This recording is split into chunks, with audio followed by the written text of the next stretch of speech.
Inflation continues to surge. Let's have a look. Hello everyone, Florian here, and welcome to another episode of HeiseSays. Grab your stein of coffee because, well, we're about to hit a fuel tax return. The excise is coming back.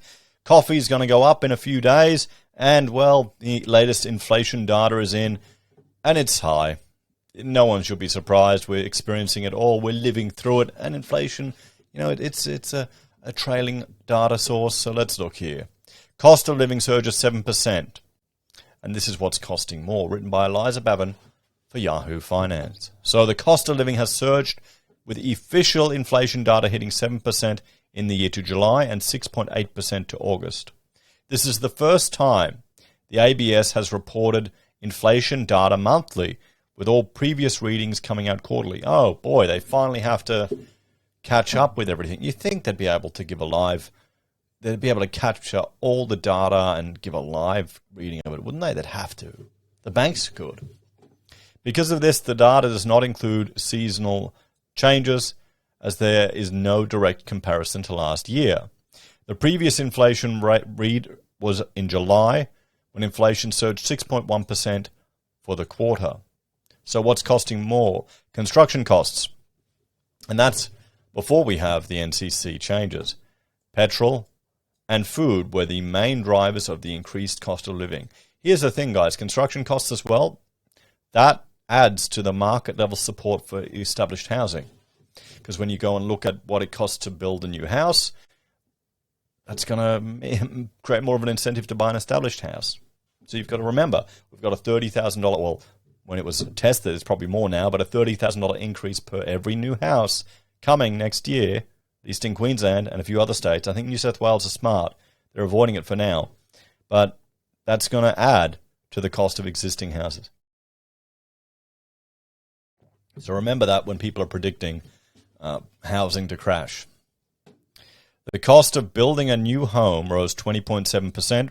Petrol prices were up 15%. And the cost of food and non-alcoholic beverages were up 9.3%. But non-alcoholic petrol, how much of that is taxes? If they want our living costs to go down, they can just get rid of our taxes. We're one of the highest tax-paying countries in the world. Hang on, do I have it here? Let me have a look. GDP below trend, cash rate. I don't think we have it here. Nope. Well, we're one of the highest taxed countries on the entire planet. It's just nuts, guys. Yeah, no, I can't find that data at the moment. So, the slight fall in the annual inflation rate from July to August was mainly due to a decrease in prices for automotive fuel, ABS statistician David Gruen said. This saw the annual movement for automotive fuel fall from 43.3% in June to 15% in August. Food and non-alcoholic beverages inflation increased to 9.3% in the 12 months to August, with prices rising across most food categories, led by fruit and vegetables, increasing 9.1% in June and 18.6% in August. Let's jump over now and have a look at what the ABS are telling us about this. And we have a look here. Consumer price inflation, where is it? So monthly CPI indicator rose 6.8% the year in August. What do they have to say here? And we can see here, 6.8%. The monthly consumer price indicator rose 7% to the year in July and 6.8% in August, according to the latest data from the ABS. Dr. David Gruen, AO, Australian statistician, said the information released today provides an early indication of September quarter CPI inflation that will be published on the 26th of October 2020. The new monthly CPI indicator publication will also be released on the 26th and will include data up to the month of September. The monthly CPI indicator saw annual inflation of 6.8% compared to 7% in July, 6.8% in June. The largest contributors in the 12 months to August were new dwelling construction, up 20.7%. Okay, so it's not... While they're talking construction costs here, they're talking specifically new dwelling constructions. And we're all aware that's gone up. Now, you've got to remember, our housing market has been completely juiced up. So we had a completely juiced up housing market. Then we had all of the importing material cost issues. We had China shutting down their country every other day. It felt like it. Shipping costs skyrocketed, and now we're having builders go bust left, right, and center. So the ability to meet demand is decreasing, and that leads to increased prices in the sector. So there you go. Was home builder worth it, guys? You tell me. Automotive fuel up 15%. The slight fall in inflation. Yep, we've heard that. What else do we have here? Anything else exciting? What about alcohol, tobacco? August to August, 4.1%. Fruit and veg, 18.6%.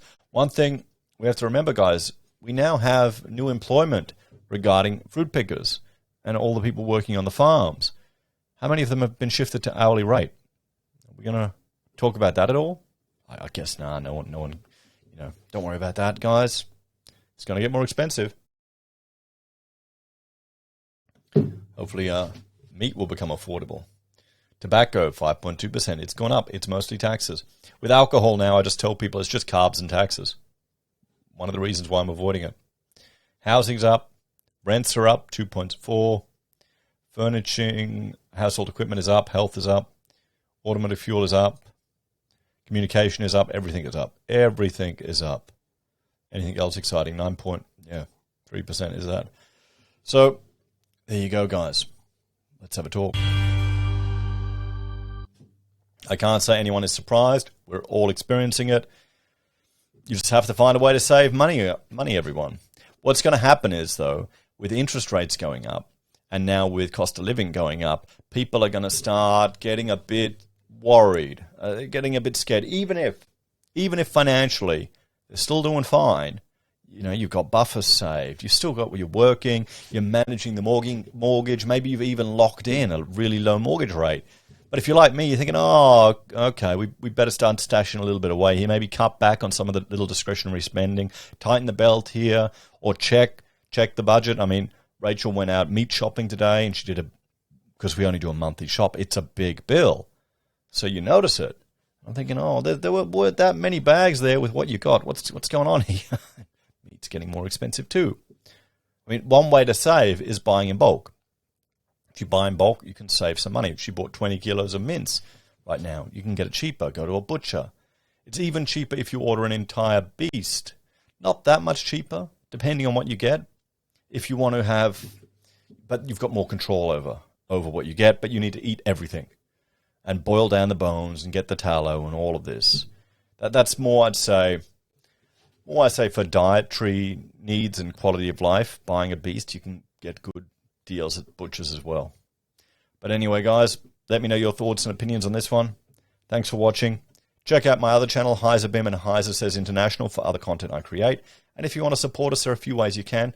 Financially on YouTube or Patreon, using our referral links, calling us if you need an architect, or buying our merch. Take care, guys. Have a great day. I'll see you next time.